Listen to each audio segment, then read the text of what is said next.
Ndonë se konsiderohet si vendi i parë në Europë për paga të larta, Luksemburgu po has vështirësi për të gjetur punëtor në disa sektorë të ndryshëm. Ditët e sotme, paga mesatare në Luksemburg është 73.418 euro në vit, më shumë se dyfishej që marrin punojësit në disa vende kryesore të kontinentit. Jo vetëm kaq, Dukati i madh në qendër të Europës është një nga vendet më tërheqëse në zonën europiane, veçanërisht pasi gjigantët e mëdhenj financiar dhe të teknologjisë kanë zgjedhur të zbarkojnë këtu për të hapur zyrat e tyre. Disa nga profesionet më të kërkuara në Luksemburg janë ato në banka, financa, IT dhe shëndetësi, por edhe sektori transportit dhe i pasurive të paluajtshme kërkon staf.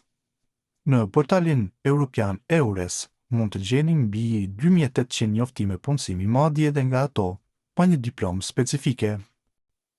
Në një intervistë të fundit për Time Out London, Rita Ora, lollipopit shqiptar që ka pushtuar skenën ndërkombëtare, ndau mendimet e saj rreth karrierës, jetës personale dhe lidhjes së saj të pandërprer me vendlindjen e saj, Kosovën.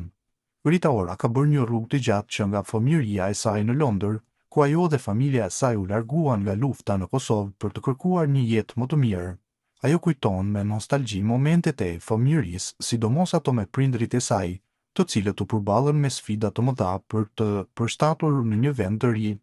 Prindrit e mi kanë sakrifikuar shumë për ne, mamaja ime, e cila është psikiatre, dhe babai im, një sipërmarrës në fushën e gastronomisë, duhej të mësonin një gjuhë të re dhe të rindërtonin jetën e tyre nga fillimi, thotë Rita.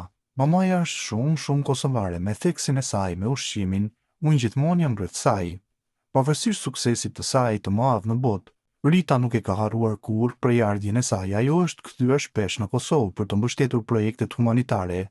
U emërua ambasadore e UNICEF-it në Mbretërinë e Bashkuar pas vizitës së saj për të parë punën e UNICEF në rajon.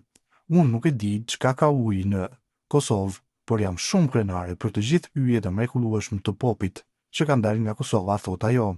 Rita Ora beson se është shumë e rëndësishme të flasësh për vendin nga ku vjen, që kur kam filluar kam qenë gjithmonë një avokate e madhe për të folur rreth prejardhjes sime, duket se shumë ka ndodhur gjatë herë. Por te dashurisë për muzikën, Rita ka ndarë me lexuesit edhe pasionin e saj për aktrimin dhe sipërmarrjen. Ajo ka krijuar një markë të vetën të tekilas dhe është shumë aktive në botën e modës. Megjithatë, ajo nuk harron kurrë të përmend Kosovën në intervistat e saj dhe të përdor platformat e saj për të ndihmuar në vendlindjen. Mua më pëlqen të evoluoj, thot ajo për karrierën e saj. Më pëlqen të sfidoj veten dhe të tregoj anë të ndryshme të personalitetit tim.